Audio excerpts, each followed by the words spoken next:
വിശ്വാസികളെ മാത്രമല്ല ചരിത്രകാരന്മാരെയും സഞ്ചാരികളെയും ഒരുപോലെ ആകർഷിക്കുന്ന പുരാതന നഗരങ്ങളിലൊന്നാണ് ദ്വാരക എന്നത്. ആധുനികതയും പൗരാണികതയും സമ്മേളിക്കുന്ന അപൂർവ ഇടമായ ദ്വാരകയ്ക്ക് മുഖവര ഒട്ടുമേ ആവശ്യമില്ല. ശ്രീകൃഷ്ണന്റെ നഗരമെന്നും സപ്തപുരികളിലൊന്നുമായി കണക്കാക്കപ്പെടുന്ന ദ്വാരക ഹൈന്ദവ വിശ്വാസികൾക്കും മാത്രമല്ല ജൈനർക്കും ബുദ്ധമത വിശ്വാസികൾക്കുമെല്ലാം പുണ്യനഗരമാണ്. ദ്വാരകയിലെ ഏറ്റവും വലിയ ആകർഷണമാണ് ഇവിടുത്തെ ദ്വാരകാധീശ ക്ഷേത്രം.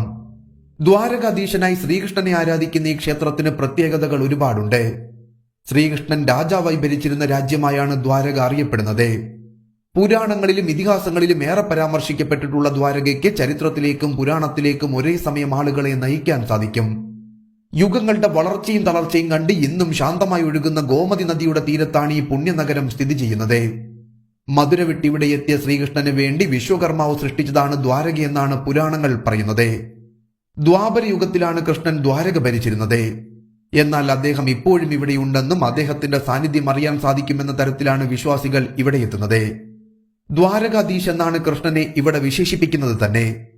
5000-ഓളം വർഷം പഴക്കം ഈ നഗരത്തിനുണ്ടെന്നാണ് വിശ്വാസവും കഥകളും പറയുന്നത്. തന്റെ ആളുകളായ യാദവർക്ക് വേണ്ടി ദേവശില്പിയായ വിശ്വകർമാവ് നിർമ്മിച്ച നഗരമാണിത്. ശ്രീകൃഷ്ണൻ തന്റെ അമ്മാവനായ കംസനെ കൊന്നതു മുതലാണ് ഇതിന്റെ തുടക്കം. കംസനെ കൊന്നതിനു ശേഷം ശ്രീകൃഷ്ണൻ മുത്തച്ഛനായ ഉഗ്രസേനനെ മധുരയിലെ രാജാവാക്കി. അതോടെ കംസന്റെ ഭാര്യാപിതാവായ ജരാസന്ധരന് യാദവരോട് അടക്കാനാവാത്ത കോപമുണ്ടാകുകയും ജരാസന്ധരൻ തക്കം കിട്ടുമ്പോഴെല്ലാം അവരെ ഉപദ്രവിക്കാൻ ശ്രമിക്കുകയും ചെയ്തു വന്നു. ഇത് തുടർന്നു കൊണ്ടുപോകാൻ കഴിയാതെ വന്നപ്പോൾ ശ്രീകൃഷ്ണൻ യാദവരെയും കൂട്ടി ഉത്തര പശ്ചിമ തീരത്തുള്ള ഓഖ മണ്ഡലത്തിന്റെ കടലോരത്ത് ചെല്ലുകയും അവിടെ ഒരു പുതിയ യാദവ സാമ്രാജ്യം സ്ഥാപിക്കാൻ 12 യോജന സ്ഥലം കടൽ ദേവനായ വരുണനോട് ആവശ്യപ്പെടുകയും ചെയ്തു.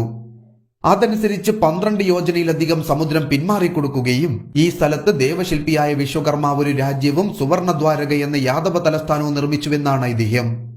ദ്വാരകയിൽ കൃഷ്ണനെ രാജാവായി ആരാധിക്കുന്ന ക്ഷേത്രമാണ് ദ്വാരകാധീശ ക്ഷേത്രം. ശ്രീകൃഷ്ണനായ അദ്ദേഹത്തിന്റെ കൊച്ചുമകനായ വജ്രനാഭനാണ് ഇന്നിവിടെ കാണുന്ന ക്ഷേത്രം പണികഴിപ്പിച്ചത്. മധുരയിൽ നിന്നും ഇവിടെ എത്തിയ ശ്രീകൃഷ്ണൻ തന്റെ ജീവിതത്തിന്റെ ഭൂരിഭാഗവും ഇവിടെയാണ് ചിലവഴിച്ചത്. ഹൈന്ദവ തീർത്ഥാടനത്തിലെ ഏറ്റവും വിശുദ്ധമായ സ്ഥലങ്ങളിലൊന്നായാണ് ചാർധാമുകൾ അറിയപ്പെടുന്നത്. 8-ാം നൂറ്റാണ്ടിൽ ആദിശങ്കരാചാര്യർ എത്തിച്ചേർന്ന 4 സ്ഥലങ്ങളിലൊന്നാണിത്. പുരി, രാമേശ്വരം, ബദ്രീനാഥ് എന്നിവയാണ് ബാക്കിയുള്ളവ. വിശ്വാസമനുസരിച്ച് ഈ 4 ക്ഷേത്രങ്ങളും സന്ദർശിക്കുന്നത് പുണ്യകരമാണെന്ന് വിശ്വസിക്കപ്പെടുന്നു. ശ്രീകൃഷ്ണന്റെ ഓർമ്മയ്ക്കായി അദ്ദേഹത്തിന്റെ കൊച്ചുമകനാണ് ഇന്നത്തെ ദ്വാരകാധീശ ക്ഷേത്രത്തിന്റെ ആദ്യ രൂപം നിർമ്മിച്ചത്. തന്റെ ജനങ്ങൾക്കായി കടലിൽ നിന്നും ഉയർത്തിയെടുത്ത പ്രദേശത്തിന്റെ അവശേഷിക്കുന്ന ഭാഗത്തിന് സമീപമാണ് ഈ ക്ഷേത്രമുള്ളത്. 15-ാം നൂറ്റാണ്ടിൽ ഗുജറാത്തിന്റെ സുൽത്താൻ എന്നറിയപ്പെടുന്ന മുഹമ്മദ് ബെഗാഡ് ഈ ക്ഷേത്രം നശിപ്പിച്ചിരുന്നു. എന്നാൽ പിന്നീട് പെട്ടെന്ന് തന്നെ ഈ ക്ഷേത്രം പുനർനിർമ്മിക്കുകയും ചെയ്തിരുന്നു. ഇന്നിവിടെ കാണുന്ന ക്ഷേത്രത്തിന്റെ പ്രധാന ഭാഗത്തിന് 2500 വർഷത്തിലധികം പഴക്കമുണ്ടെന്ന് ചരിത്രകാരന്മാർ സൂചിപ്പിക്കുന്നു. എന്നാൽ പുനർനിർമ്മിച്ച ക്ഷേത്രത്തിന് 600 വർഷം പഴക്കമുണ്ടെന്നാണ് ചരിത്രകാരന്മാർ സൂചിപ്പിക്കുന്നത്. അക്കാലത്ത് ലഭ്യമായതിൽ ഉയർന്ന നിലവാരത്തിലുള്ള കല്ലുകൾ ഉപയോഗിച്ച് ചാലൂക്യ വാസ്തുവിദ്യയിലാണ് ക്ഷേത്രം നിർമ്മിച്ചിരിക്കുന്നത്. 5 നിലകളിലായാണ് ദ്വാരകാധീശ ക്ഷേത്രം നിർമ്മിച്ചിരിക്കുന്നത്. 72 തൂണുകൾ ചേർന്നാണ് ക്ഷേത്രത്തെ താങ്ങി നിർത്തുന്നത്. ദ്വാരകാധീശനായി വിഷ്ണുവിന്റെ ത്രിവിക്രമ രൂപത്തിലാണ് കൃഷ്ണനെ പ്രതിഷ്ഠിച്ചിരിക്കുന്നത്. കൃഷ്ണന്റെ സഹോദരനായ ബലരാമനെയും തൊട്ടടുത്ത് തന്നെ പ്രതിഷ്ഠിച്ചിട്ടുണ്ട്. പ്രധാന ക്ഷേത്രത്തോട് ചേർന്ന് വേറെയും ഒരുപാട് ക്ഷേത്രങ്ങൾ ഇവിടെ നമുക്ക് കാണാൻ സാധിക്കും. സാധാരണ ക്ഷേത്രങ്ങളിൽ നിന്നും വ്യത്യസ്തമായി പല കാര്യങ്ങളും ഇവിടെ നമുക്ക് കാണാൻ സാധിക്കുമെന്നതാണ് ഏറ്റവും ശ്രദ്ധേയം. അതിലൊന്നാണ് ഇവിടുത്തെ മോക്ഷദ്വാരവും സ്വർഗദ്വാരവും.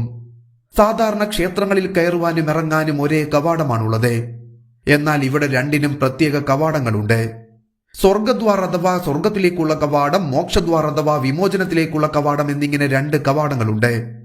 ഭക്തർ 56 പടികൾ കയറി സ്വർഗദ്വാരത്തിലൂടെ പ്രവേശിച്ച് മോക്ഷദ്വാരത്തിലൂടെ പുറത്തു കടക്കണം. ദ്വാരകാധീശ ക്ഷേത്രത്തിൽ നമ്മൾ കണ്ടിരിക്കേണ്ട ഒരുപാട് കാര്യങ്ങളുണ്ട്. അതിലൊന്നാണ് ദിവസവും 5 തവണ നടത്തുന്ന പതാക ഉയർത്തൽ. ശ്രീകൃഷ്ണന്റെ സ്വർഗാരോഹണത്തിന് ശേഷം ഈ ദ്വാരക കടലിൽ മുങ്ങിപ്പോയെന്നാണ് വിശ്വസിക്കപ്പെടുന്നത്. 7 തവണ കടലിൽ മുങ്ങിപ്പോയെന്നും 7-ാമത്തെ തവണ പുനർനിർമ്മിച്ചതാണ് ഇപ്പോൾ കാണപ്പെടുന്നത് എന്നുമാണ് കരുതപ്പെടുന്നത്.